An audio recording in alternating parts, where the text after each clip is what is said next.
Comentario o tutorial sobre las distintas concepciones de la sociología como ciencia. La sociología es una ciencia joven que se ocupa del hombre, pero desde un punto de vista de su condición de animal social. Ya lo decía Aristóteles hace unos 23 siglos. El hombre es un animal racional y a la vez es un animal social o político, zoon politikon. En este sentido, ya desde la antigüedad griega, desde el gran Aristóteles, desde Platón y otros grandes filósofos helenos, se afirma la condición social, la condición cívica de los seres humanos. En este sentido, la sociología como ciencia ha surgido a finales del siglo XIX, en pleno siglo XIX, y luego se ha desarrollado durante los siglos XX y XXI. Raison considera, por ejemplo, que la sociología debiera considerar como su objeto específico aquellas regularidades de la vida social susceptibles de demostración. Aunque es verdad que en la investigación sociológica hay una serie de tentativas de investigación, de actitudes de investigación que procuran llegar a la raíz de los hechos sociales y a muchas situaciones sociales que surgen, clases sociales, estudios de investigación sobre el origen de las sociedades, sobre la estratificación en la sociedad, sobre los cambios sociales, etc. Se puede decir que la sociología, hasta bien entrado el siglo XIX, no trató de estructurarse como una ciencia necesaria y ascendente. Actualmente, en el siglo XXI, la sociología es muy utilizada para cuestiones como encuestas de opinión, encuestas electorales, estudios de mercado de todo tipo, estudios para empresas sobre sectores de la población, segmentos de la población, etc. No cabe duda que en la última parte del siglo XIX la sociología cobró una mayor importancia y también una especie de mayoría de edad como una disciplina dentro del grupo de las ciencias sociales y una de las más importantes o de las más significativas. De hecho, se engloba a distintas ciencias o conocimientos dentro del epígrafe de ciencias sociales, en parte debido a la propia sociología. Merton, un estudioso de la sociología, señala que las teorías sobre fenómenos excesivamente limitados apenas merecen tal nombre. Por tanto, la investigación sociológica debe ser profunda, amplia, extensa, etc. Además, conviene señalar que la sociología en Estados Unidos se convirtió en carrera universitaria a finales del siglo XIX en la Universidad de Chicago. En 1910 la sociología ya se impartía en casi todas las universidades de Estados Unidos y de otros países también. Para Chinoy, la sociología es el estudio de grupos humanos y de la interacción humana o de las instituciones humanas, de la interacción también de las instituciones humanas.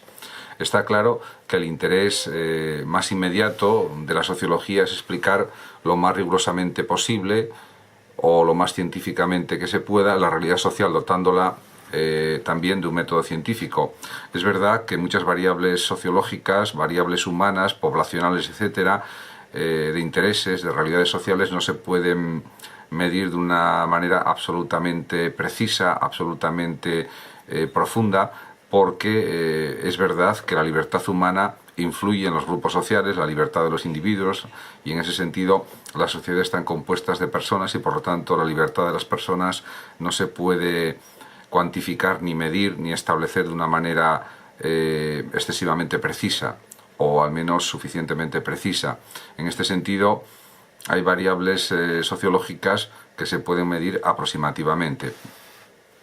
Por otra parte, también es indudable que cabe el tratamiento matemático de los fenómenos sociales y sobre todo el estadístico. Diríamos que una parte considerable de la sociología se dedica a análisis estadísticos. Además, conviene indicar que Giner, por ejemplo, considera que se imponen métodos interpretativos que se apoyan en análisis cualitativos de las situaciones sociales. Es verdad que puede haber análisis cuantitativos de situaciones sociales, análisis de la evolución de las situaciones sociales, y ha habido otro gran sociólogo como es Rocher, que señala que la sociología trasluce inequívocamente una intención científica. Es verdad que los sociólogos procuran investigar la sociedad, los grupos sociales, las tendencias sociales, los intereses sociales, el fenómeno de las clases sociales o la desaparición de las mismas, supuestamente, la distribución de la riqueza y otras muchas variables de una manera lo más rigurosa posible. Y en este sentido está clara la intención científica. Además, es evidente que la sociología es una ciencia porque reúne las condiciones mínimas del empirismo: teoría, apertura, neutralidad ética y crítica que de toda ciencia se podría exigir. Además, es bueno resaltar que la sociología trata de investigar y estudiar las categorías de los fenómenos sociales, pero no todos y cada uno de los casos individuales. Se pueden realizar muchas clasificaciones de tipo sociológico en los ámbitos laboral, en los ámbitos de otro tipo, poblacional, de encuestas, de estadísticas, de, por ejemplo, análisis antes de las elecciones, sondeos para las elecciones, etc. También indica Chinoy que los conceptos sociológicos tenderán constantemente hacia un nivel más alto de abstracción. Y bueno, ya pues en el siglo XIX, finales del XVIII, principios del XIX, un estudioso, un filósofo y uno de los creadores prácticamente de la sociología, como es el conde Saint-Simon, señalaba que el objetivo prioritario de la reforma intelectual es un paso previo a la reforma de la sociedad. En relación con Saint-Simon, también él señalaba que era necesario un equilibrio orgánico, porque la sociedad se dota de una unidad orgánica obviando todo tipo de conflicto social, o por lo menos él pretendía una solidaridad social, una armonía social, Saint-Simon. Otros autores, como Raison, considera que debe existir una trabazón social orgánica, y en cambio Saint-Simon afirma, diríamos, la importancia de la idea de industria, y también de que el Estado pasará de ser un gobierno a ser un sistema del bienestar, científicamente dirigido por expertos servidores políticos. En este sentido, Saint-Simon se acerca a los supuestos y a las tesis del socialismo científico de la época, o podría incluirse dentro de él, en cierta medida.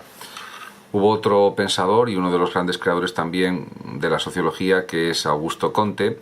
Comte, por ejemplo, ordena las ciencias hasta llegar a la cúspide en la que se encuentra lo que él llama física social o sociología. Además, Comte también tiene un planteamiento práctico de una reforma social basada en un orden duradero. Él también habla del espíritu positivo frente a la etapa metafísica y la etapa, diríamos, teológica anteriores de la humanidad o de la sociedad. Otro gran filósofo pensador que trató numerosas cuestiones de índole sociológica es, por supuesto, Marx. Marx considera que hay un plano preferente de los intereses económicos a la hora de investigar y exponer los fenómenos sociales. Los fenómenos económicos y sociales están integrados, y por lo tanto habría que solucionar los problemas económicos de la gente, de los obreros, de los explotados, en una lucha contra el capitalismo explotador, y por lo tanto la sociología es una ciencia de primer orden desde un punto de vista económico. Y en el comunismo, pues, que él plantea, y en la revolución social comunista que también él estructura y planifica y prepara, pues también están presentes las investigaciones sociológicas. Incluso en el propio Capital y en otros libros de Marx. Otro de los grandes fundadores de la sociología es Durkheim. Durkheim establece también la división del trabajo social, también indica que existe una sociedad de solidaridad mecánica, que es la conciencia colectiva que se refleja en un derecho primordialmente represivo o penal, pero él, diríamos, Durkheim, considera que es mejor una sociedad de solidaridad orgánica, que es superior claramente a la anterior. En este sentido, Durkheim tiene muy claro que el lugar del individuo es mayor y el poder gubernamental tendría que ser menos absoluto para garantizar el bienestar de los individuos, desde un punto de vista también social. Incluso considera Durkheim que existe más posibilidad de elegir alternativas en lo que se refiere a normas, valores, etc., en una sociedad en la que impere la solidaridad orgánica. Otro sociólogo, investigador, pensador es Mannheim, que señala que le repugna todo cambio que implique desorden, caos, etc. Para Mannheim hay que conseguir un constante equilibrio social dinámico.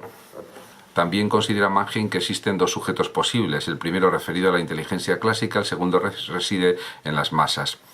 Y también es verdad que es posible realizar el ideal liberal del siglo XIX de aplicar la inteligencia organizada en los asuntos humanos. Al menos eso sería posible desde la perspectiva de Mannheim. Para Mannheim está claro que la postura pro-inteligencia se justifica al juzgar que llevan así el germen de la imparcialidad. Y Margen apuesta también por una educación planificada que posea valores democráticos y valores justos también.